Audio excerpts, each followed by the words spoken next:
Queridos, bom dia.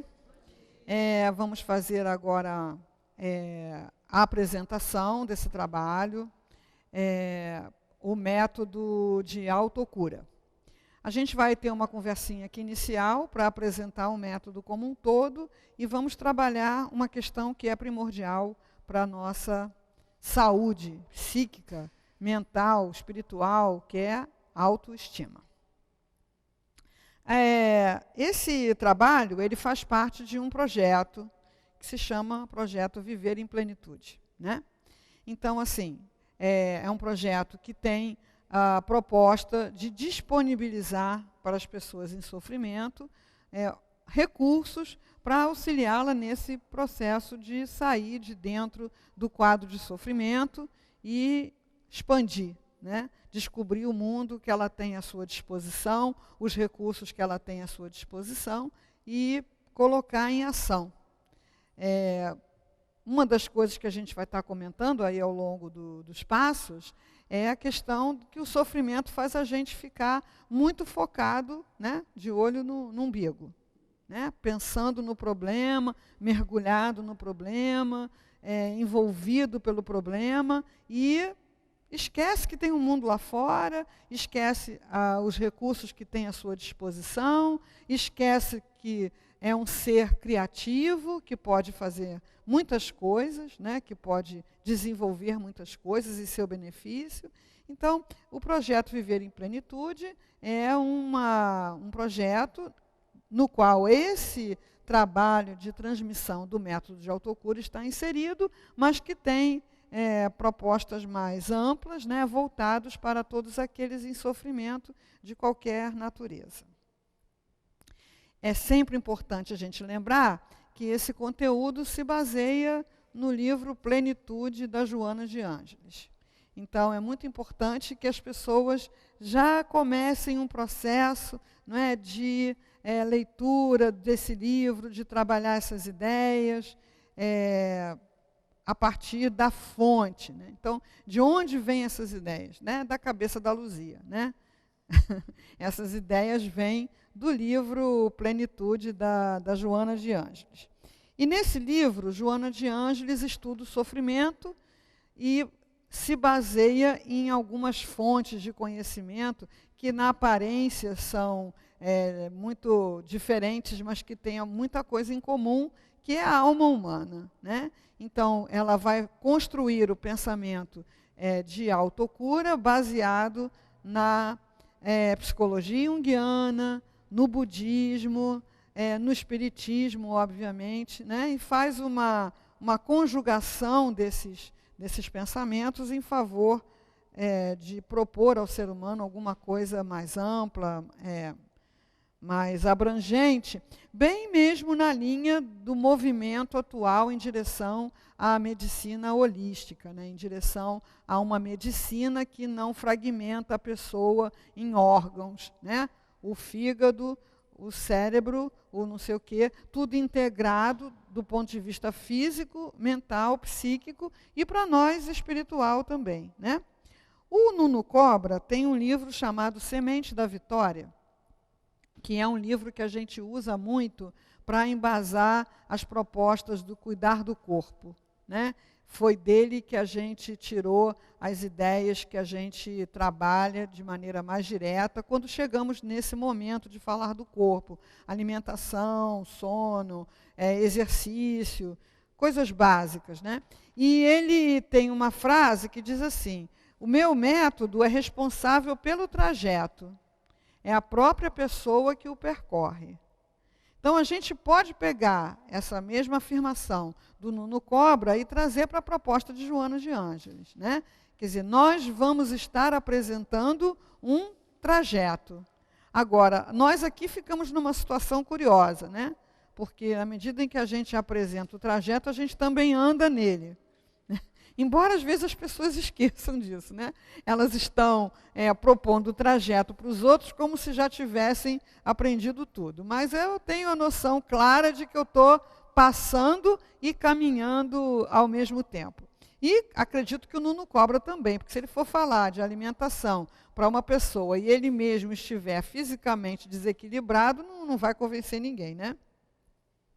Então, esse método, o processo de autocura, faz parte do capítulo 9, né, do livro Plenitude, da Joana de Ângeles.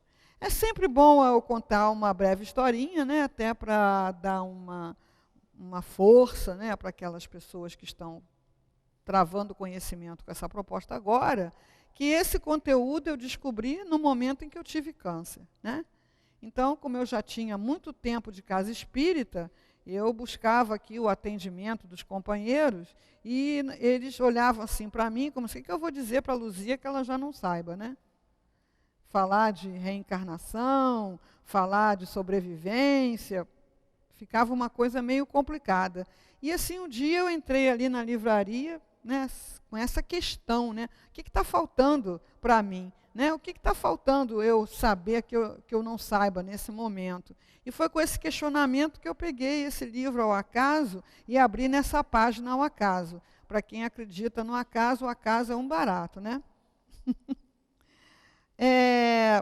A base de toda a proposta da Joana, quando ela nos propõe, nos apresenta um método de autocura, é o que ela afirma lá também no livro, que as causas profundas das doenças estão no indivíduo, que se deve autoexaminar, autoconhecer, a fim de se libertar do sofrimento.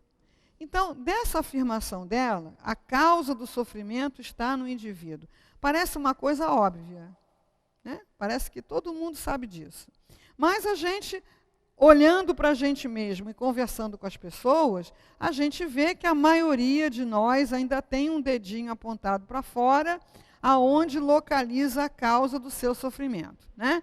Então, o meu sofrimento é fulano. O meu sofrimento é esse mundo de hoje em dia. O meu sofrimento é mamãe, né, que não gostou de mim quando eu era criança. O meu sofrimento é o marido, o filho. Então, esse dedinho apontado para fora inviabiliza a saúde psíquica, mental e, consequentemente, a física também, né? Então, assim, essa afirmativa aparentemente óbvia, né, que a causa profunda da doença está no indivíduo, é uma coisa que a gente está ainda em processo de aprender de forma integral, internalizando o conceito. E quando a gente se examina no processo de dor, a gente aprende a fazer uma pergunta que vai ser nossa companheira aqui nessa trajetória, né? Vai ser nossa companheira, tem sido nossa companheira para sempre. Né? O que essa dor está querendo me ensinar? A dor, ela só dói enquanto você não aprende alguma coisa que ela está querendo te ensinar. A dor no sentido do sofrimento. Então, assim, há dores físicas decorrentes dos processos de doença. Mas o sofrimento da pessoa diante daquela dor varia. Por que varia? Porque os espíritos, as mentes, as psiques são diferentes. Então, uma dor que para uma pessoa é um sofrimento terrível, esmagador, que a pessoa tem muita dificuldade de prosseguir, para outra é uma situação natural da existência a ser levada adiante, que não é a única situação, existem outras situações. Um exemplo disso é assim, quando a pessoa tem uma doença num órgão, ela vira aquele órgão, né? Então, é o estômago, o meu estômago, porque eu tenho um problema de estômago. E assim, como é que eu vou fazer? Porque eu não posso por causa do problema de estômago. Então, a pessoa que tem um problema no estômago, ela tem um coração saudável, um pulmão que respira legal, umas pernas que andam bem, mas ela esquece tudo e fica focada no estômago. Então, essa possibilidade da gente passar pelas dores que são naturais da vida física e da vida de relação, sem tanto sofrimento, diminuindo esse sofrimento através dessa resposta. O que essa dor está querendo me ensinar? Porque só dói enquanto você não aprende. Uma coisa que foi muito clara para mim é que eu chegava atrasada lá no meu trabalho, né? E aí era uma coisa que gerava todo um sofrimento, porque eu chegava atrasada, o chefe fazia a cara feia para mim, né? Quando eu chegava lá, as pessoas também me olhavam de cara feia, e aí eu já ficava, né, endurecida, as pessoas já chegavam endurecidas também, e aí ficava aquele negócio, né? Até que, assim, depois de todo um caminho, um processo de autoconhecimento, eu descobri que eu chegava atrasada porque eu não queria ir para aquele lugar. Né? Aí, na hora de ir para o trabalho, abre gaveta. Essa gaveta está uma bagunça. Aí começa a arrumar a gaveta. Né? Na hora de pegar o carro e ir para o trabalho, resolve ir pelo Alto da Boa Vista, né? Para ver um pouquinho a floresta. Aí chega atrasado. Né?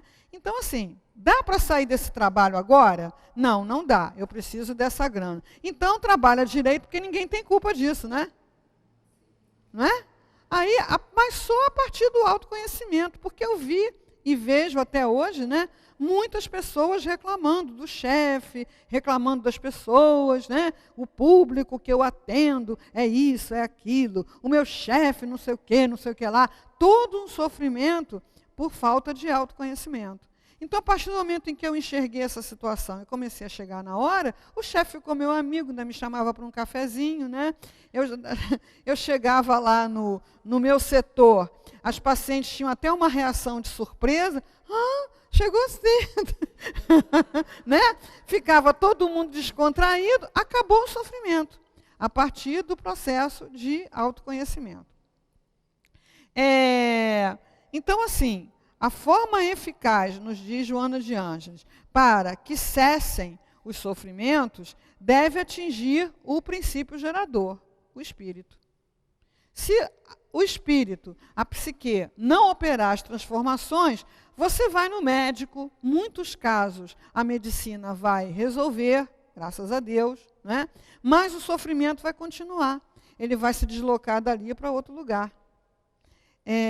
Então, na mente lúcida surgirá a tranquilidade encarregada de produzir a saúde que se irradiará por todo o organismo. Então, Joana identifica na mente, no pensamento, a origem de tudo o que acontece no nosso corpo. Então, se essa onda é perturbadora, essa onda perturbadora vai se disseminar pelo corpo e ter várias repercussões, como baixa de imunidade, como elevação da pressão arterial, como aumento do açúcar, do colesterol, enfim, todas essas coisas que a gente que vai no médico, né, escuta ele falar que quando aquele problema está repetitivo e está de difícil manejo, ele vai perguntar, mas a senhora está ansiosa? E aí ele acerta em 100% dos casos, né? Aí, assim, por que que eu estou ansiosa? Então, a gente vê também, com muita frequência, as pessoas dizerem que estão ansiosas por causa do mundo de hoje em dia. Então, no mundo de hoje em dia, não dá para não ser ansioso. Assim, como assim não dá? Né? Então, o mundo, a sociedade humana, por ser uma sociedade complicada, sempre trouxe problema para todo mundo. Agora, como eu não vivi no passado, né, pelo menos não me lembro, para mim o complicado é o mundo de hoje em dia. Né? Então, nós temos que estar sempre olhando ansioso por quê? Ansioso para quê? E ir trabalhando essa ansiedade. Né? Porque existem pessoas que não manifestam essa ansiedade. Né? Chico Xavier, Dalai Lama, assim, né? Então, quer dizer, Deus fez eles direitinho. Quando fez a gente, errou e fez uma criatura ansiosa, né? A gente tem usado também algumas contribuições de um médico, um pesquisador americano chamado Deepak Chopra, né? Que ele estuda a medicina num nível de física quântica, né? Um nível, por que física quântica? Porque o nosso corpo é feito de células, que são feitas de átomos, que são feitos de partículas, né? E de coisas que são pura energia.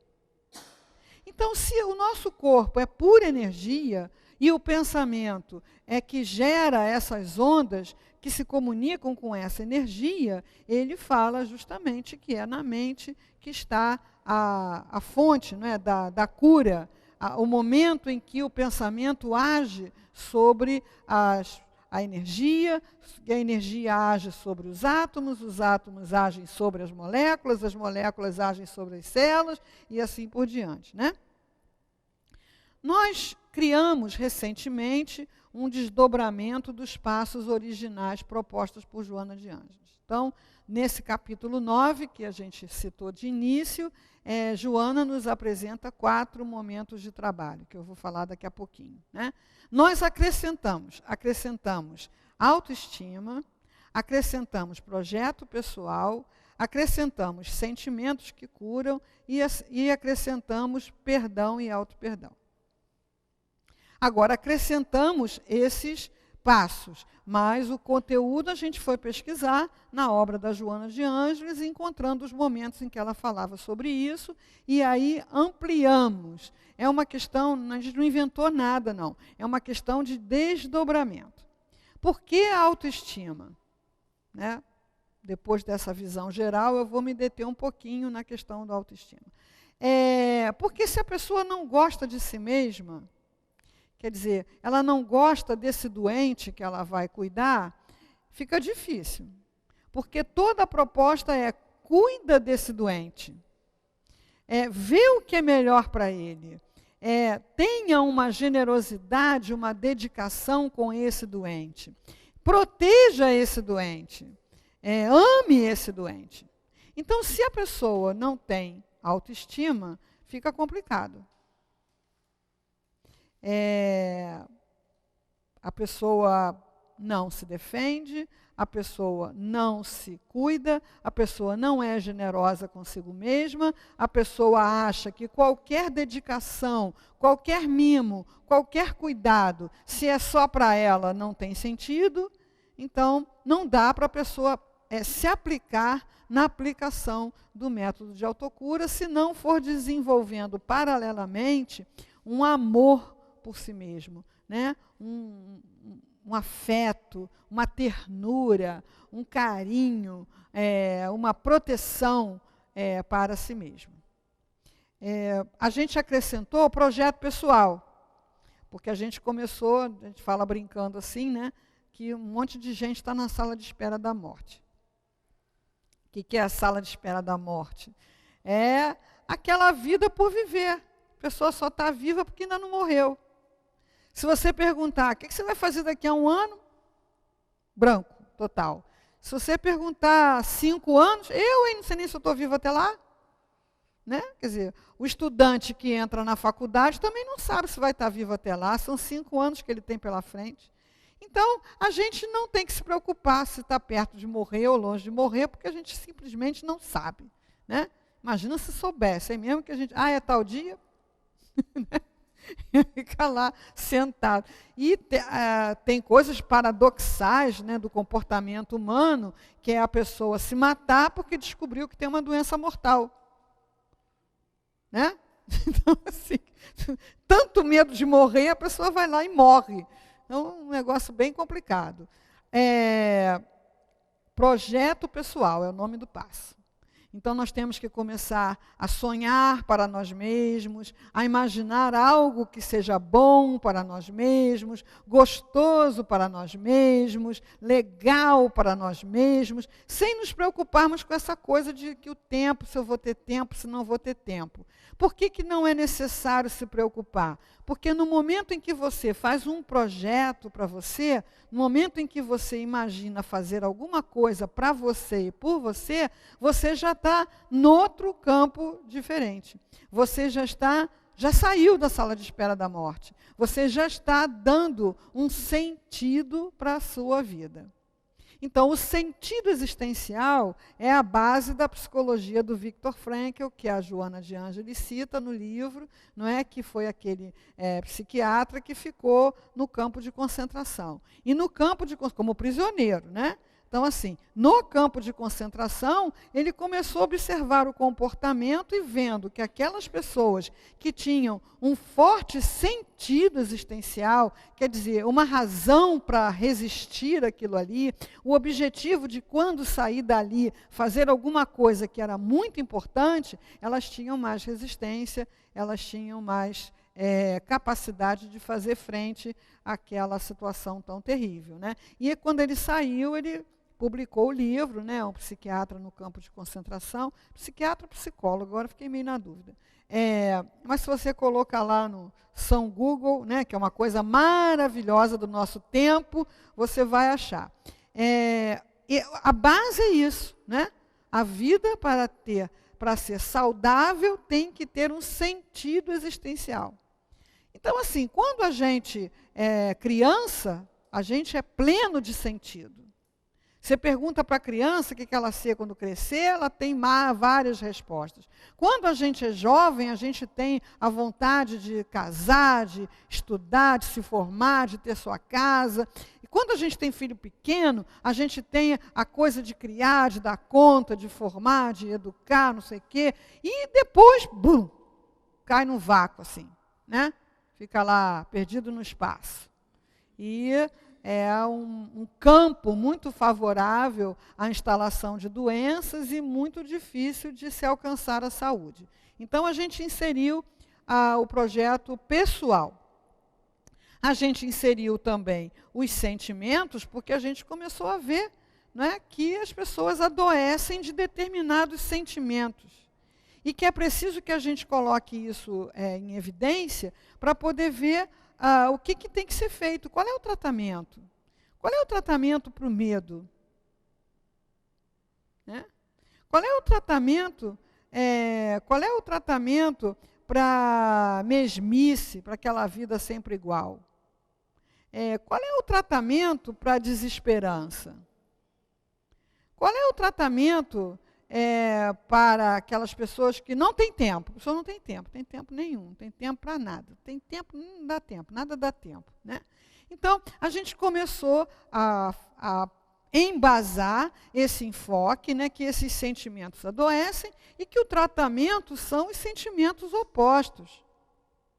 Então, esse tratamento do medo é a coragem. O tratamento da desesperança é a esperança. O tratamento daquela rotina opressiva que se repete, se repete, se repete, é a criatividade. O tratamento para quem não tem tempo para nada é ter tempo para meditar. Então, mas é muito fácil, né? Eu tenho medo, então a coragem vem de onde? Em qual farmácia? Então, é o enfrentamento, né? É o dia a dia, a aplicação continuada do remédio, que é o sentimento oposto àquele que adoece, que a gente vai se curando desses sentimentos que adoecem. E a gente descobriu que o campeão de audiência desses sentimentos eram a culpa e a mágoa.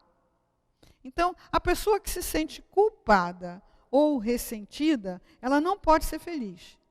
Ela não pode ter saúde. Ela mesmo determina isso.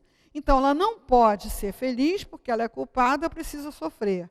E ela não pode ser feliz porque ela foi muito magoada. Então, ela tem que sofrer muito para fazer aquele que a magoou se sentir culpado.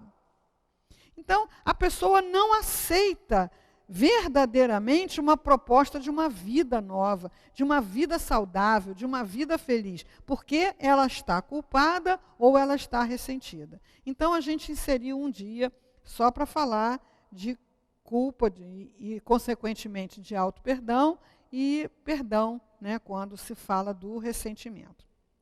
Então, esses sofrimentos, baixa autoestima, ausência de projeto existencial e culpa e ressentimento inviabilizam qualquer movimento em direção à saúde. Então, como a gente quer que todo mundo que tem acesso a esse método aplique e tenha resultado, a gente tem que combater essa atitude, né?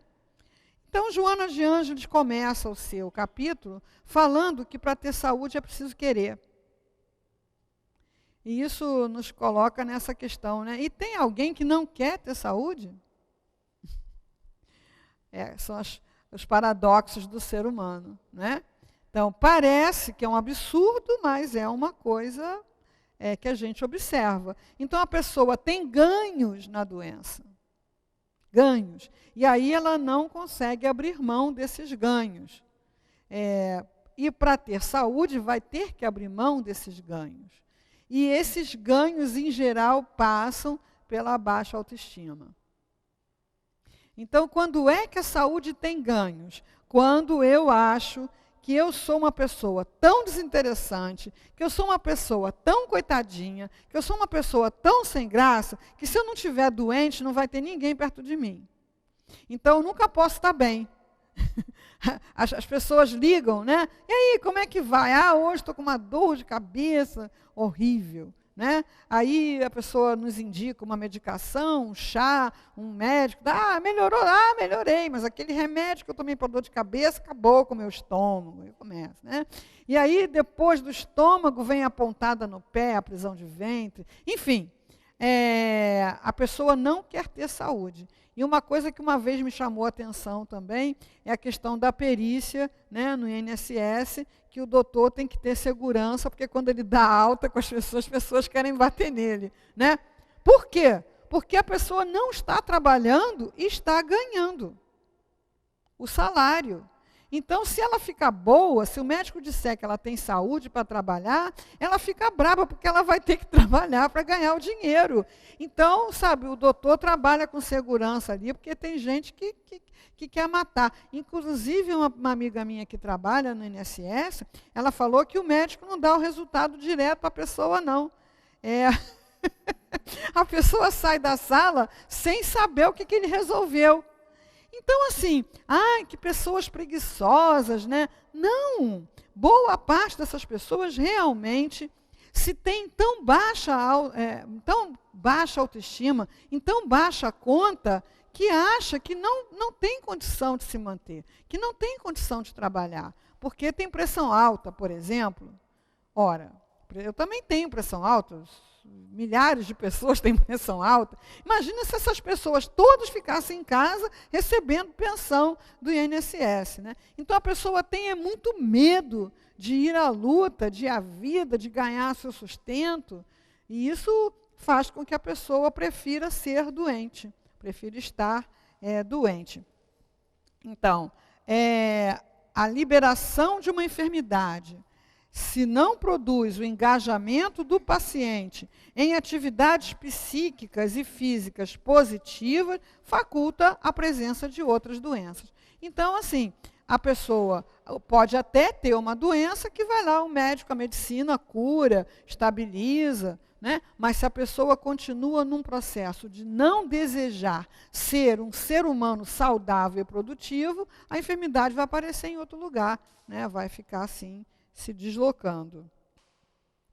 Então, atualmente, nós temos todos esses passos. Como é que vão ser trabalhados esses passos? Cada palestra vai abordar um desses passos. No método de autocura, na aplicação do método de autocura, que acontece na obra social Antônio de Aquino, às segundas-feiras de manhã e às quintas-feiras à noite, a gente tem a palestra, mas tem também o contato humano, a troca de experiências, a aplicação de várias técnicas holísticas para dar a sustentação às pessoas e o próprio trabalho. Né? Todas as pessoas que trabalham na autocura, a começar por mim mesma, foram atendidas pelo método. Então, a palestra que vai ser apresentada aqui, que está sendo apresentada aqui, é um momento do trabalho. Na aplicação do método, propriamente dito, é uma coisa mais ampla.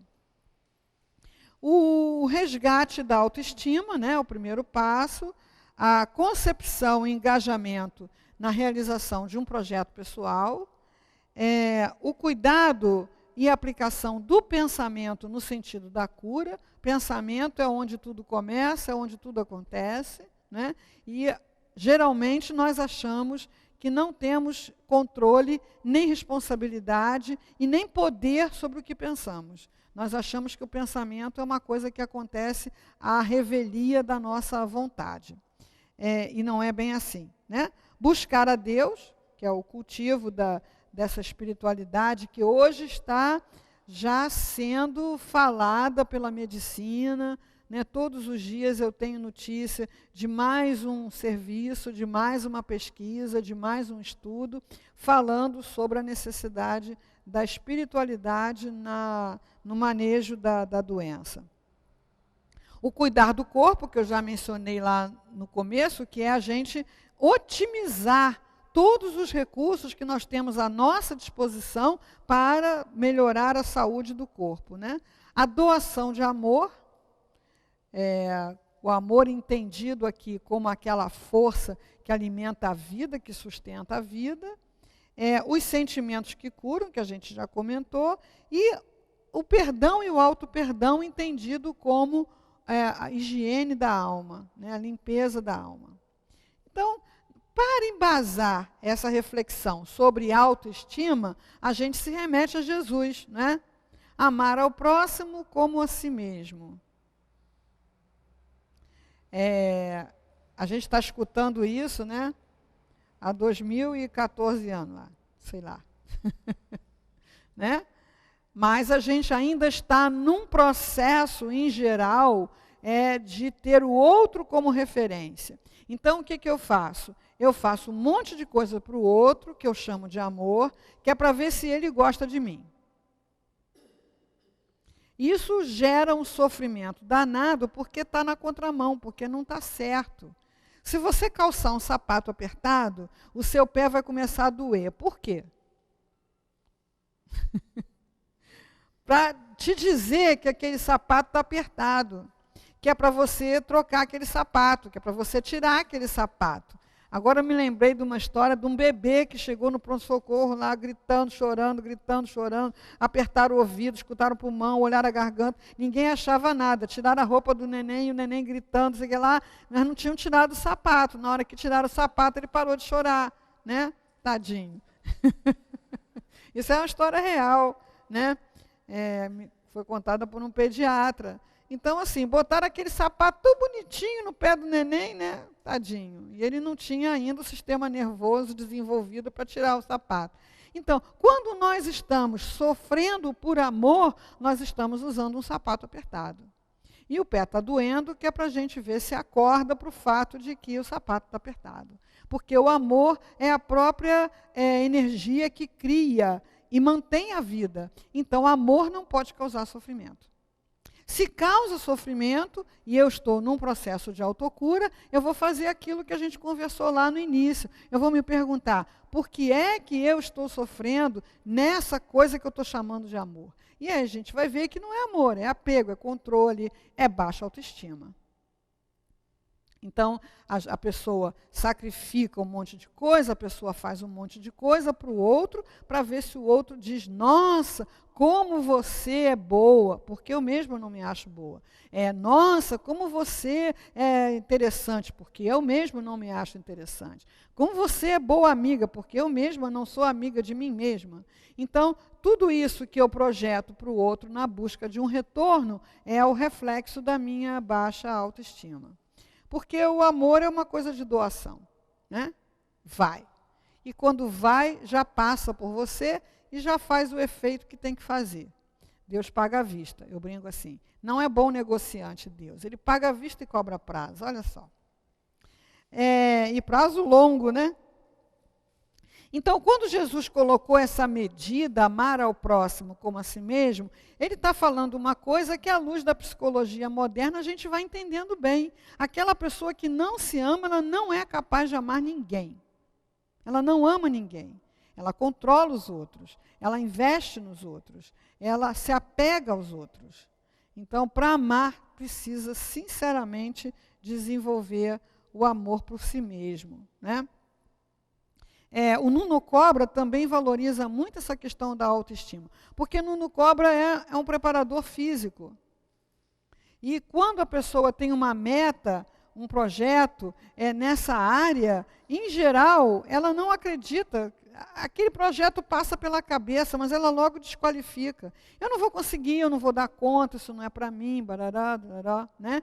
Então, ele também localiza, né, na autoestima essa armadilha né, que nos convida a fazer uma programação mental positiva. Por que programação mental? Porque nós temos o hábito o nosso hábito mental é de autodesqualificação. Não é para mim, eu não mereço, não consigo, não dá, não posso, como que eu vou fazer? Bararé, agora é tarde. Bararé. A gente tem esses hábitos mentais. Então, é preciso que haja um trabalho consciente de reprogramação mental positiva. Posso sim, por que não? Aquela coisa que Altivo também falou para mim, e falava para outras pessoas, depois eu vim saber, né? Eu achei que era só comigo, aquela história. Depois eu soube que era uma coisa mais comum dele falar. Não tente, consiga. Né?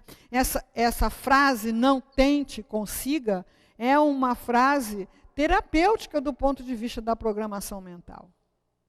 Porque uma coisa é você tentar por tentar, outra coisa é você tentar para conseguir. É totalmente diferente. Uma vez as situações existenciais, elas vão, se a gente está ligado, elas vão contribuindo para o nosso aprendizado. Né? Então, eu já perdi muita coisa, celular, caneta, chave. Né? Minha mãe dizia que eu era muito distraída. Assim, né? Luzia Helena distraída. Né? Porque eu estou sempre pensando em outra coisa, não estou prestando atenção naquela coisa que está acontecendo ali. Né? Sou distraída mesmo. Então, já é um costume mesmo de perder carteira, chave. E aí eu cheguei em casa, cadê meu celular? Revirei a bolsa, né? Assim. Não achei o celular. De jeito nenhum, eu estava certa de que eu tinha perdido o celular. Aí, meu marido, deixa eu ligar para ele. O celular tocou dentro da bolsa, rapidinho eu achei, porque aí eu estava acreditando que ele estava lá. Então, assim, a nossa programação mental, ela tende muito mais para a desistência, para a paralisação, para o desacreditar, do que para o acreditar, para o confiar, para o tentar, para conseguir. Então, tentar não é tudo igual, não. Tentar por tentar não dá em nada. O tentar para conseguir, você tem uma boa chance de efetivamente conseguir. Né? O Nuno Cobra fala que a gente tem que estar atento às variações emocionais. Por quê? A gente sai da palestra, sai do trabalho de autocura, a nossa mente está segura de que tudo aquilo realmente é eficaz, vai dar certo, vai ser bom. Tereré, tereré. Chegou ali na esquina, deu uma topada, pronto, já começa, né, a vibrar noutra faixa de pensamento. Chega para uma pessoa e fala, olha isso, aquilo, e a pessoa não reage positivamente, você acha que isso vai dar certo? Né? O hard ha-ha, né? É o nosso garoto propaganda da baixa autoestima, e, né, da pessoa que não acredita. Mas ele é mais ligado ao projeto pessoal. Né? Quando chegar lá em projeto pessoal, a gente vai falar do hard. Então, assim, o Nuno Cobra está dizendo aqui, nós temos que estar atentos a essas variações emocionais. E aí, quando eu percebo que eu estou com uma emoção que é contrária à minha decisão de ser uma pessoa em processo de saúde, eu vou lá e dou um jeito de mudar aquilo, dou um jeito de transformar aquela emoção. E a intromissão de pensamentos negativos. Olha só, ele não é um autor espiritual, espiritualista, não. Ele é um preparador físico. E ele está falando aqui de intromissão de pensamentos negativos. Ele está reconhecendo que a mente humana é sujeita a isso. Então, você está lá, tranquilo, vendo sua televisão, relaxado, aí vem aquele negócio, né? Aquela ideia. Eu estou achando que eu tenho um caroço aqui. Aí começa, né? A mama, né? Eu sou ginecologista, hoje em dia eu brinco assim, eu sou ginecologista nas horas vagas, né? E as mulheres chegam no consultório apavoradas porque acharam um caroço na mama. Aí começa, é um caroço aqui, porque eu estava vendo televisão, eu senti um negócio aqui, né? E assim, quando aperta assim, dói. Quer dizer, se ela está fazendo isso o dia inteiro na mama, essa mama vai doer. Não tem nem por onde. Vai doer, né?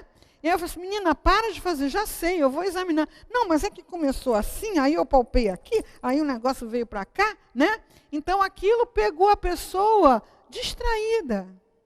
A pessoa estava bem lá, não sei o que lá, de repente veio aquela intromissão, aquele pensamento invasor, e a pessoa, porque não tem noção, não tem conhecimento, ou não está atento, muitos de nós temos o conhecimento, mas não temos a prática de fazer isso, cedemos a essas intromissões, né?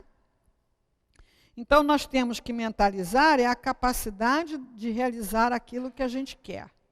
Mas aí tem que saber o que quer e tem que gostar de si mesmo. E tem que investir na gente mesmo. Né? A pessoa, por exemplo, que adota uma criança, às vezes uma criança já crescida, com problemas, ela está acreditando naquela criança. Ela está acreditando que se ela investir naquela criança, ela tem uma boa chance de ser bem-sucedida. Então, como a gente, nesse caso, é o agente e é aquele que está recebendo a ação, a gente tem total chance de sucesso, né? O Nuno Cobra fala que nós precisamos estar conosco mesmos, né? Nos ouvirmos. E para isso, como a gente é tão sem treinamento dessa coisa, a gente precisa programar. Qual vai ser o dia, qual vai ser a hora, qual vai ser o momento em que a gente vai iniciar o exercício. Depois que você já está mais ou menos competente nesse processo, você vai fazer isso o dia inteiro, você vai fazer isso quando estiver sozinho, né? Mas o que a gente faz quando está sozinho? Liga o rádio, liga a televisão, liga um monte de coisa, porque não se aguenta. Ora, se eu sou uma companhia tão desagradável para mim mesmo, né, como é que eu vou ser uma influência positiva no meio? Então, o que há em mim, o que há nos meus pensamentos que me incomoda tanto? Né? Inclusive as pessoas falam, eu durmo ouvindo a Rádio de Janeiro. Não dorme, passa a noite. Né? Porque você não alcança aquele plano profundo de sono. Então a pessoa dorme, acorda, dorme, acorda, dorme, acorda. Né? Chega para mim e fala assim, eu te ouvi hoje, 3 horas da manhã. Você está fazendo 3 horas da manhã ouvindo rádio? Então, o desconforto que a gente experimenta de estar conosco mesmo. Se tem carro, entra no carro, já liga alguma coisa. Se entra em casa, não tem ninguém em casa, já liga um monte de coisa. Então, nós precisamos fazer um movimento contrário. Nós precisamos nos escutar, saber, afinal de contas, o que há em nós que nos incomoda tanto. Socorrer esse ser que está sozinho, que está isolado, que está abandonado de si mesmo. Ouvir o que ele tem para dizer. Embora no princípio possa ser desagradável. Né? Então nós precisamos estar conosco, fazer um movimento de nos conhecermos e movidos pelo amor, movidos pela autoestima, sendo generosos com as nossas imperfeições. Né? Nós temos às vezes uma tolerância tão grande com o outro, né? E conosco somos intolerantes. Nós impomos a nós mesmos coisas absurdas, que absolutamente não foi Deus quem colocou em nós essa programação. Por isso que daí vem o sofrimento, porque está com o sapato apertado. Não é por aí. E o Nuno Cobra também faz uma afirmação categórica, né? Nós podemos ser mais do que somos. Todos podemos ser mais do que somos. Mas, para isso, é preciso que a gente se dê uma chance. Então, se ele fala isso, e fala isso dessa forma tão afirmativa, tão positiva, né, é porque ele está percebendo aquilo que a gente percebe também, que a gente não acredita. Não acredita que seja capaz.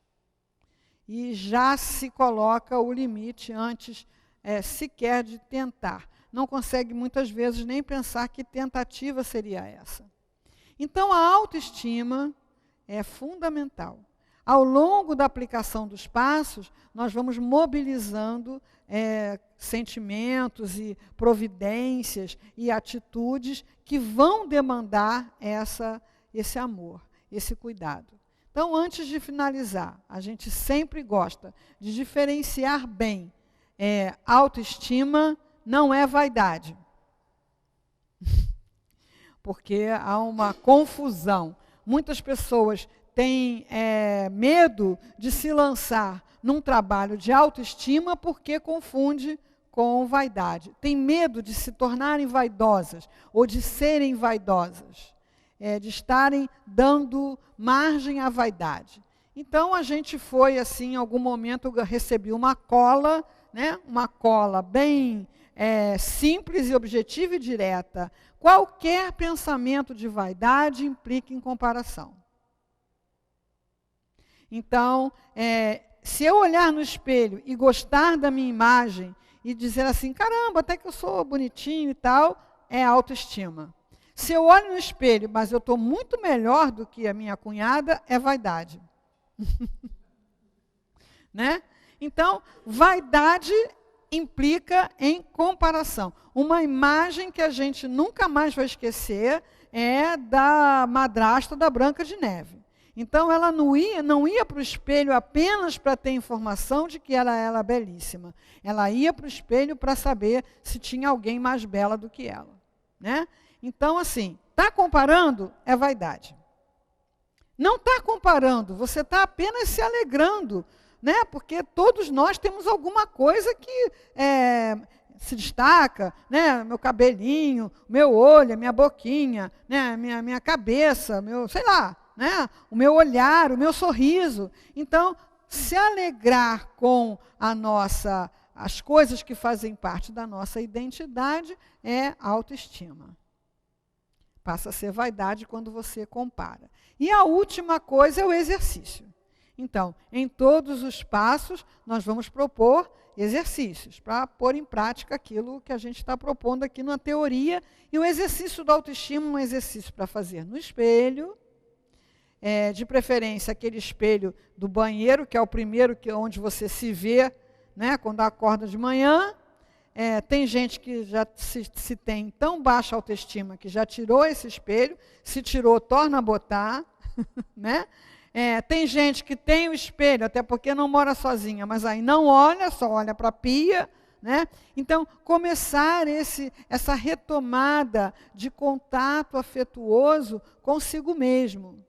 E Jesus nos disse, não é, que os olhos são a janela da alma. Então, esse contato é olho no olho. Esse contato é buscando a nossa essência. E dizer para nós mesmos, eu te amo, eu te aceito, eu te aprovo. Que é o que a gente vive buscando dos outros, né? Amor, aceitação, aprovação. E a gente mesmo não se dá essas coisas. Então, o exercício, olhar no espelho e dizer, olho no olho, eu te amo, eu te aprovo, eu te aceito. A gente vai começar a observar, se for pôr em prática, é para pôr em prática, tá? Por que eu estou falando se? Porque os passarinhos me contam que nem todo mundo põe em prática, eu fico sabendo. Então, eu reafirmo, é para fazer, né? Então, é para fazer, e você vai observar fazendo a onda de críticas contundentes que você está habituado a se fazer. Coisas que você não fala para ninguém, você não chega para ninguém, nossa, você está gorda, velha, acabado, está com uma papada, com uma ruga, seu cabelo, a gente não diz isso para ninguém, mas a gente diz para a gente. Então, quando a gente começa o exercício do espelho, a gente vai tomar consciência dessa onda e vai simplesmente esperar ela passar. Né? Quem já pegou onda na praia sabe como é que é, né? Ela vem e passa. Você tem duas soluções, você relaxa, você sobe e desce, ou então você fura. Né? O fato é que a onda passa. Então, a gente vai esperar ela passar e depois a gente vai fazer esse contato afetuoso, generoso, olho no olho. Né? Eu te amo, eu te aprovo, eu te aceito. Mesmo que, a princípio, a gente não esteja com o sentimento 100% colocado ali na sua veracidade. É um exercício. Ok? Então, tá bom, queridos, por hoje?